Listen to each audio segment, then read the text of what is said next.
Hey there, Tilray traders and investors. It's Rod with Pow Group. Welcome back on the Pursuit of Wealth, your home for MJ stocks, crypto assets, news, and interviews. Also, home to the best MJ community. It is Tuesday, May 14th, and I hope you're doing well. It was another eventful day in the markets. In this video, we're going to be discussing Tilray Brands. We're going to take a look at the pre-market action and the news that came out as well. There was some dilution news. They're going to be issuing 13.1 million shares, and it was at a price of $1.51. So we'll take a look at the chart at the end as well, and we'll go over the technicals, the price action, what to expect in terms of that in the days, weeks, months ahead. But as always, this is not financial advice. This is for entertainment purposes only, and I'm not a financial advisor. You should never buy or sell anything based on anything that I say. And full disclosure, I do own Tilray. It's my biggest MJ portfolio holding. Also, you can smash the like if you think I earned it today, and then if you're new, you can subscribe, tick the bell. You'll be notified on any future live streams when I post new content. You can also follow us over on X, formerly Twitter. The handle for that is @GroupPow. Going to be using that as my platform of choice going forward. And if you have been tuned into the channel, I posted yesterday, GME, so GameStop and AMC soar like 2021. Could Tilray and SNDL be next to run? And then I woke up this morning and pre-market was going haywire. And everybody was getting all excited, but MJ stocks, it's looking like they're really going to need a headline to start moving. And a lot of these floats, if you look at SNDL, Tilray, their floats are quite large. So it's going to take a lot to get them moving, but they were still up a considerable amount today, about 20%, while most MJ wasn't up at all. So if you don't think that, if you're asking me, do you think the meme stock craze had the effect on the stocks today and that's why they were up, I would say yes. They were saying that Tilray was up because of this news here, that they are going to be doing a debt for equity exchange, but I can't see why it would be up on that news. And then SNDL was up as well, and at one point it was up like over 20%. So it was definitely this, in my opinion. And if you haven't seen this, I posted on X as well. So shout out to swaggystocks.com, Wallstreetbets top trending stocks. And again, here's all the list. And I mentioned in my video yesterday, in this video here, that BlackBerry was one of them. And then they give a whole list, and you can filter it by 12 hours, 24 hours. But at the beginning of the day today, SNDL and Tilray were right at the front of the pack. And you can see here it's listed Tilray 141 mentions. You've got SNDL 298 mentions. So I mentioned that SNDL was a lot more in focus during that 2021 meme stock craze than Tilray, but they both were. And then sure enough, this kind of echoes that thinking. So right into the news here, you may have already seen it. It originally came out from Seeking Alpha, but it's behind a paywall. And then Benzinga also reported on it as well. But what's going on with Tilray stock on Tuesday? Tilray says it entered into a private debt for equity exchange transaction with an unrelated party. After giving effect to the exchange transaction, there are no 2024 convertible notes that remain outstanding as of Tuesday. So that's great to see. One benefit, and I mentioned that, we could see dilution now that the share prices are starting to trend higher. But if you actually go through and go into the details and divide the amount of shares in exchange for 19.8 million, I'll just read through here. In a regulatory filing, Tilray said it entered into a private debt for equity exchange transaction with an unrelated party. The company expects to issue an aggregate of up to 13.1 million shares. So not a huge amount, but that's going to be in exchange for 19.8 million aggregate principal amount of its 5.25% convertible senior notes that were due June 1st, 2024. And then if you just divide the amount of shares by, the price by the amount of shares, that gives you a price of $1.51. So again, not a huge amount of shares, but at the end of the day, Canopy just did a 50 million. Also, when Organigram was running, I just did a video earlier today on their Q2 2024 earnings, if you want to check that out. And a lot went to excise tax, but I mentioned that Organigram was more than likely due for a pullback. Show me the chart, I'll tell you the news. And then sure enough, as we had a big run up after almost a 200% move, they announced dilution. So this is something that I said we had to be on the lookout for Tilray as well. And Canopy did it at 50 million. So again, the fact that these companies are yet to turn a profit increases the odds, and we almost have to expect dilution. And what better time to do it when the share prices start to go up, even though Tilray's was at a deal price of 151. So on a day like today, if we didn't have GameStop and AMC and meme stocks busting, I think we would have been down, to be personally, to be completely honest, and personally, in my own humble opinion. But let me know in the comments section what you think of this. If you agree with me, disagree with me, I always love hearing from you. But Tilray said after giving effect to the exchange transaction, there are no convertible debt notes that remain outstanding as of Tuesday. Separately, Tilray subsidiary Breckenridge Brewery and 97.3 KBCO. iHeartMedia in Denver announced the next On Top with KBCO, an event featuring live music at the Breckenridge Brewery in Littleton on September 7th. The charity concert series benefits Project Cure, which has grown to be the largest provider of donated medical supplies and equipment to some of the toughest places in the world. So love to see it. And then they just go on about a little bit extra in terms of fractional shares. So you can find a list of possible trading platforms here. What are they talking about? Fractional shares. If you're looking to bet against a company, the process is more complex. You'll need access to options trading platform or go short. Yeah, I don't know. What a weird transition there. But Tilray shares were up 8.04% at $2.15 at the time of the publication. And I mentioned that, as of right now, this is a great time for Tilray to, for people to start getting positioned in Tilray. Something similar happened on SNEL. And if you recall, Jones Soda and Tilray are partnering to bring Mary Jones MJ drinks to Canada. So I'm looking forward to that. They're starting with Ontario. And then Jones Soda also reported their first quarter 2024 results today. And they're looking more and more like an MJ company, a beverage innovation company focused on developing, marketing, and distributing cutting-edge consumer drink and wellness products, and a leading brand in MJ-infused beverage category space. So right off the cuff there, it starts talking about MJ, and then the first thing here in the highlights, revenue increased 29% to $5 million compared to $3.9 million. The first quarter of 2024 included, approximately $600,000 in revenue from the company's Mary Jones business compared to approximately $200,000 in the first quarter of 2023. So, wow, that's impressive, and this is looking good. We could potentially. There's a lot of speculation. Organogram mentioned some of their U.S. assets today and rescheduling and the prospect of international and then also the U.S. And then we know that SNDL has Sunstream and the NASDAQ warming up to Canadian companies with U.S. exposure. We have Canopy Growth and Canopy USA with the exchangeable shares. So SNDL taking a similar approach, and Organogram mentioning the U.S. and their U.S. business, part of their business. So this is great to see. We could see Tilray next. We could potentially see a bio target of Jones Soda. Who knows? There's also MedMen, which they're going through the bankruptcy process right now, which we know Tilray has some of their convertible debt in MedMen. So maybe that's a type of vehicle they look to pursue as well. So not writing anything off at this point. I think it'd be a while before we see any kind of partnership with Jones Soda. We'll have to wait and see because they're partnering to bring drinks to Ontario, and I haven't seen that yet.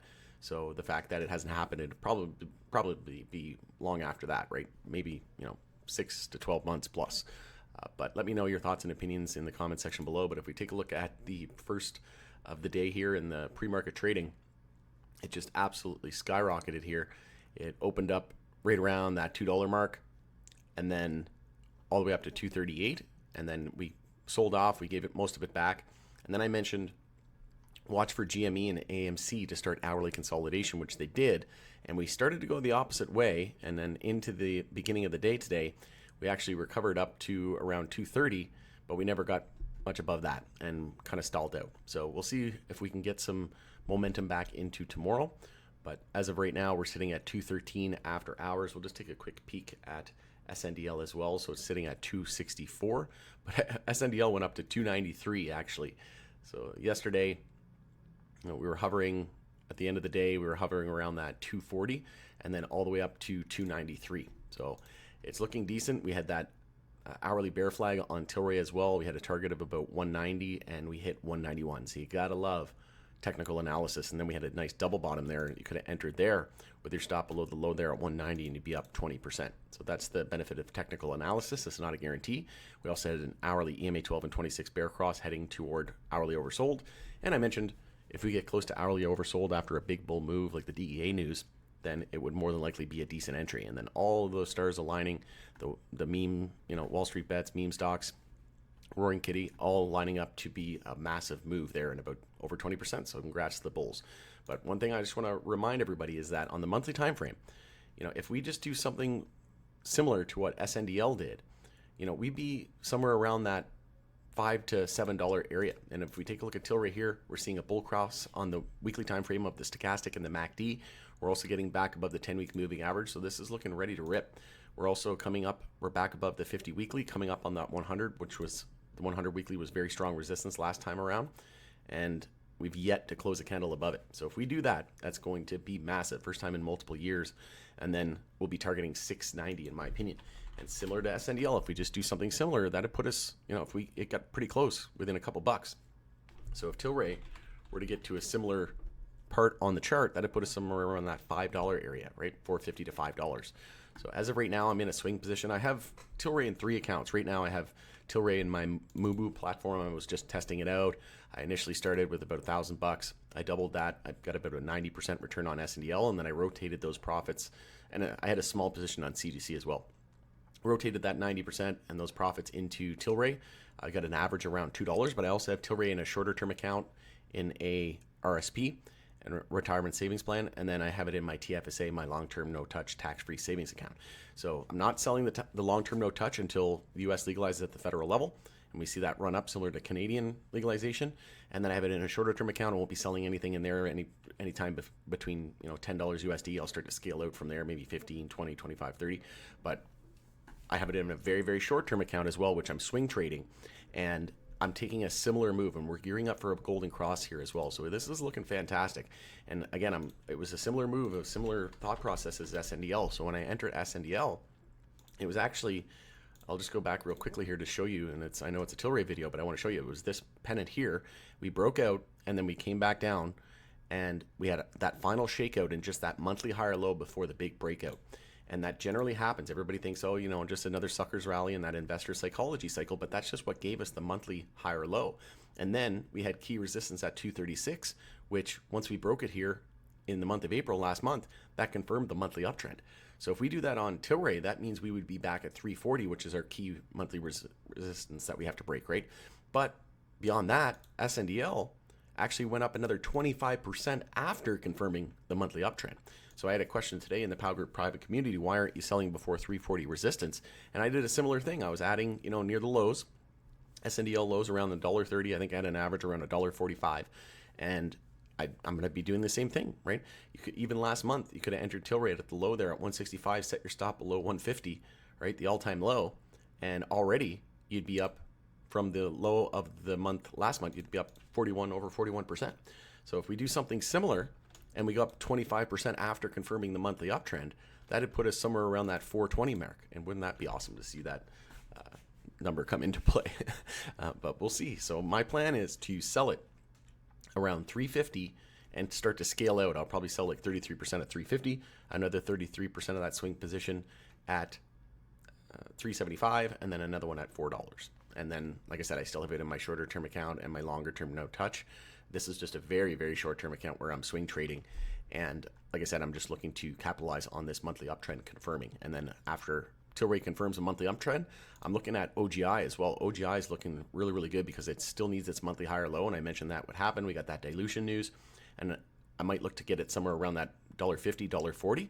So in a perfect world, we could, hopefully we see Tilray confirm a monthly uptrend, this meme stock craze, send it, and then OGI continues to pull back because on the weekly time frame it's actually a head and shoulders, and you can see it right here. I had it drawn, but I guess it is no longer there, so I'll just draw it here real quickly for you so you can see head and shoulders on the weekly time frame. And we're also seeing an EMA 12 and 26 bear cross, and it says we're going down to around that 120 area potentially for that head and shoulders measured move.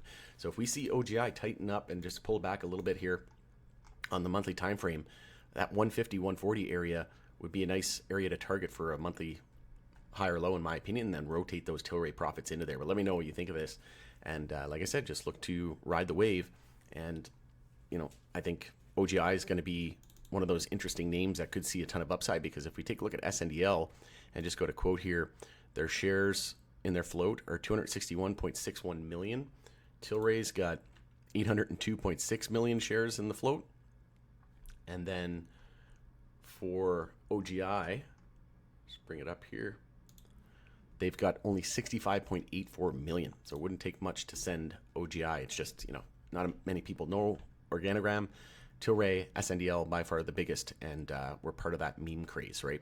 So once everybody starts seeing GME go and AMC go, that's why I was confident in saying, could SNDL and Tilray be next? Well, they're they're the the retail favorite, right? Not only that, they're the Wall Street Bank's favorite. Tilray in one day in March 2022 had in one day had $2.2 billion traded just on the Nasdaq alone, not factoring in all the other exchanges. So, but yeah, it's looking like an excited time. The charts are primed; they look ready to go, and it's more than likely going to be on some sort of headline. We'll see if we can catch a bid and some traction into tomorrow with regards to meme. It's going to be a meme week, and then we'll see what happens here with meme stocks. But overall, we're just waiting on a headline. Florida on the ballot. I think that's going to have a real solid chance of passing, and we're seeing advertisements on that as well. And then I think we're going to get some sort of movement on Schedule 3, and maybe even descheduling is a possibility. I haven't seen that video. Rescheduling versus descheduling. Could the U.S. bypass Schedule 3? I did a video on that exact topic. You can check it out. But let me know your thoughts and opinions on all of this news, the dilution, all of the meme stock craze. Do you think we're done, or do you think we could see some follow through into tomorrow? Always love hearing from you. Going into there, it's Rod with Pow Group. Thanks again for joining us in the Pursuit of Wealth, and we'll see you again on the next video.